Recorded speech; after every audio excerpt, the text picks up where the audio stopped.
Eureka! It happened! The millennia-old dreams of old, long-bearded alchemists alone in their laboratories has been realized. In CERN, just a few days ago, was it a few days ago? A few days ago, managed to turn lead into gold. They were passing these lead nuclei past each other close enough at ridiculous speeds to create what I believe is called electromagnetic dissociation. Correct me if I'm wrong on that one. But basically, they pass them through each other, there's a reaction, and a scarce amount of gold was created for just a few seconds, a few nanoseconds, I don't know, before they sort of crashed into the side of the Hadron Collider and there was no more gold.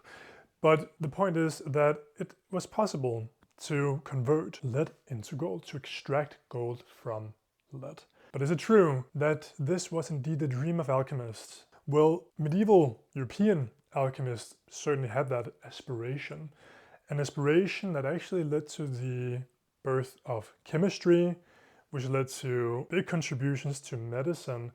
Now, whether or not alchemy was first a physical science that later became a spiritual science, or a spiritual science that became a physical science, it's important to beware that things can turn into different things, right? Just as lead can turn into gold, so one tradition can turn into quite another one.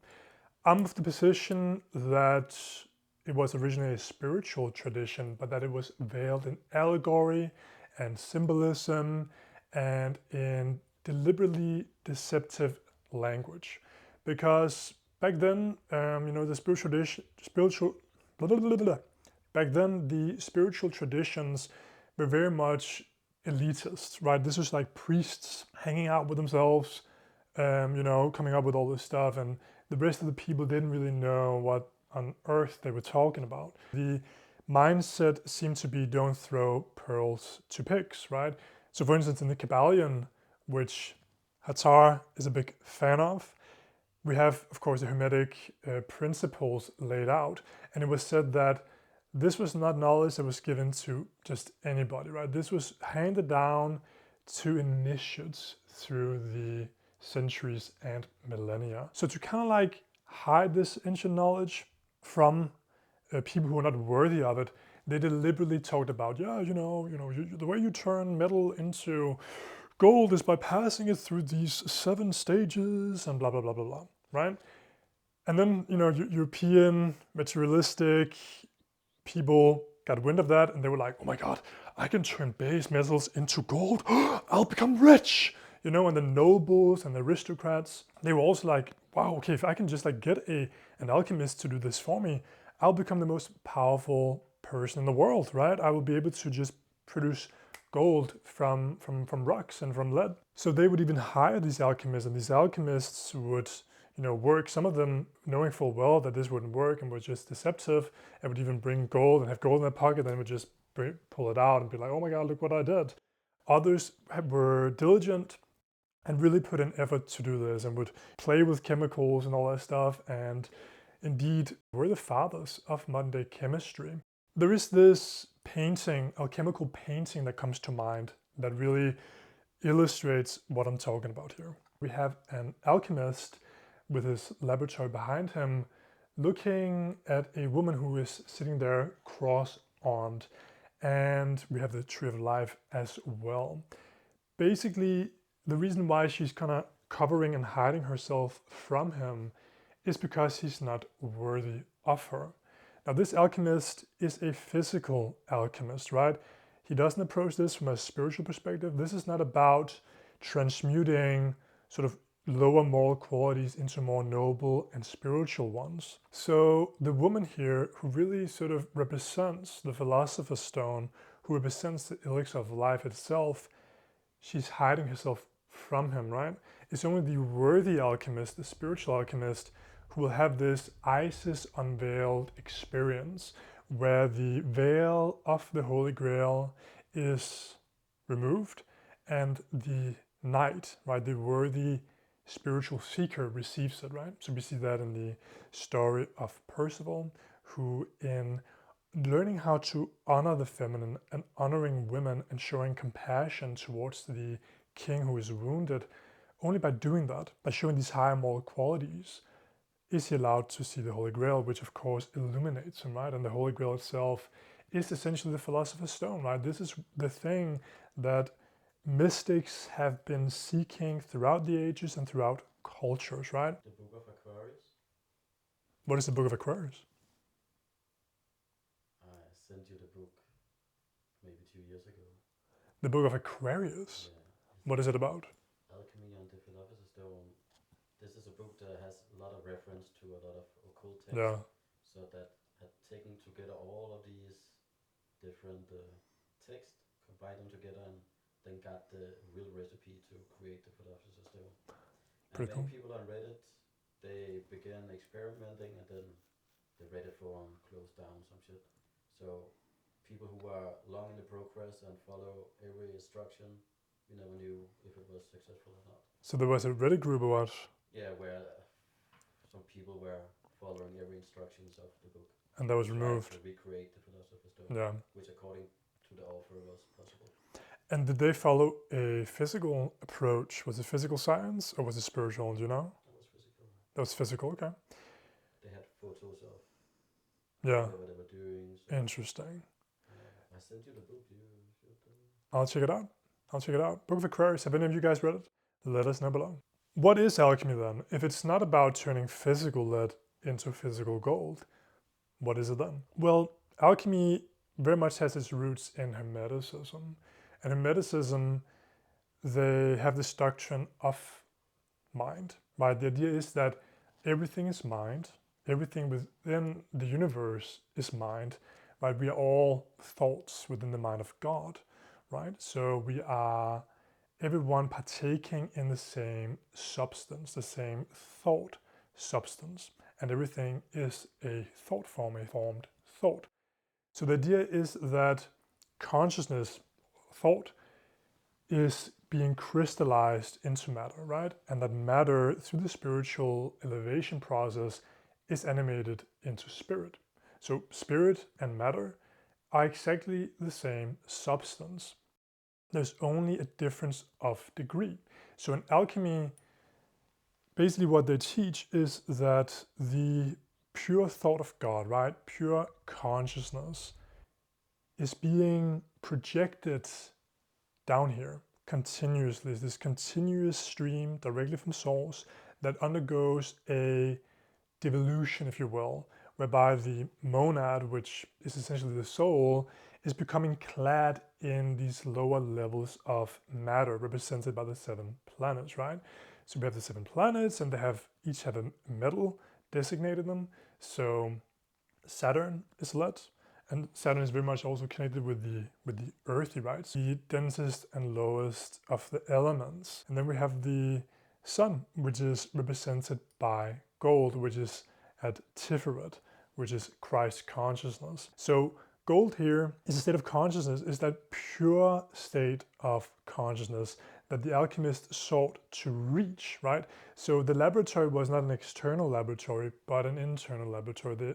The laboratory is our own body, our own microcosmos, our own psyche, which is essentially identical to the greater whole, right? To the greater body that we live in, the greater mind that we live in. So the idea is of spiritually elevating ourselves to a higher state of consciousness, of taking a lower element and rising it into a higher one, right? So the alchemists had different approaches to how to do this. Again, there were the 7 steps, right? That is essentially representing the journey past the 7 planets, right? Which from an intrapsychic perspective begins in Malkut, right? And then moves into Yesod, which is the moon, and that is symbolized by silver, and then into Mercury, Hod, then to Nessa, Venus, and then into Tiferet, the sun, where it becomes gold. So this is a process that was intrapsychic, not external, not in a laboratory, but it was construed and understood as that by materialistic Europeans who wanted to get rich. The exact same people who hijacked alchemy, or at least took the name of it, were the exact same people that the real alchemists sought to hide their science from. So it's very interesting that these materialists looked upon these texts and looked upon these symbols and these images and were like, oh my God, this is a physical science, right? They completely bought into the lie and the illusion. But as a result, they happen to actually contribute a great deal to the physical sciences, at least, right? Chemistry and medicine. So that was a little freestyle on alchemy. What do you guys think? Is alchemy a physical science? Is it a spiritual science? Did one evolve from the other? And if so, which came first? I would love to hear what you guys think down below. Another interesting fact you haven't discussed yet, Mhm. which I just remembered, is that CERN's logo is also 3 6s. And it's a long time I read about this, but a lot of people had a lot of thought about this. Isn't also the, is it called Threads? Facebook's social media site that also has 3 6s, I believe. I don't know. Yeah, But but Google Chrome as well. Yeah. That's interesting. So basically, there is a lot of sort of theories about CERN. Actually, my cousin worked there, so maybe I should ask him about it. Maybe he knows some stuff. Probably not. Maybe there's nothing there. Maybe there is, because so it's called CERN, and some actually believe that CERN comes from the Celtic god Cernunnos or Cernunnos, who was a god who was worshipped in ancient Celtic societies in Gaul and in Britain. And he's very much a sort of vitality god or fertility god, right? He's one of these horn gods and is essentially equivalent to gods like Shiva and Dionysus. And indeed, India gave CERN a statue of Shiva, who's also god of destruction. And people were like, oh my God, like, so there's like this circle and Shiva's like dancing.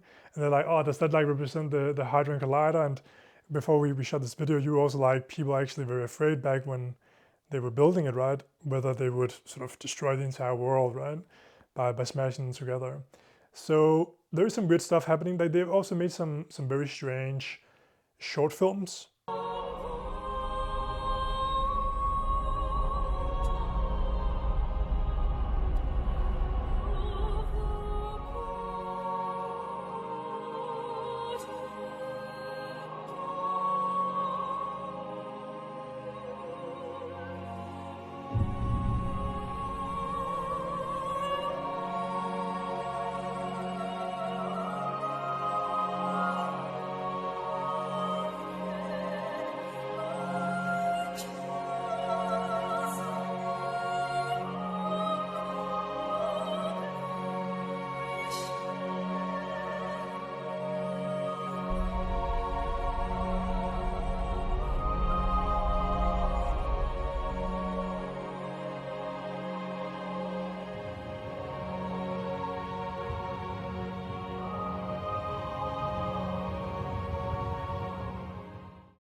But it's quite interesting regarding Cernunnos because he's equivalent to Dionysus, also a horn god of vitality.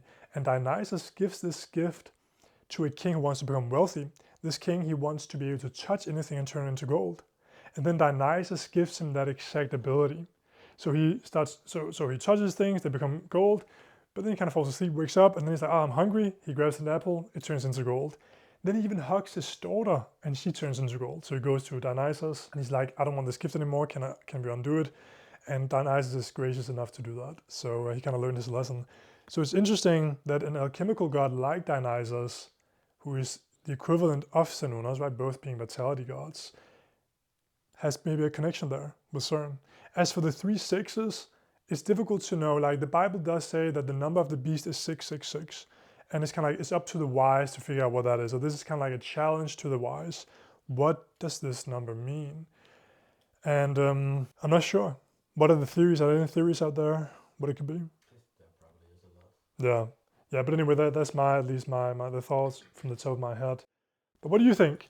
Do you think that alchemy was first a physical science or a spiritual science that turned into the other? Whatever your thoughts and perspectives on this fascinating topic is, I would love to hear what you have to say down below. Thank you for watching. Until next time.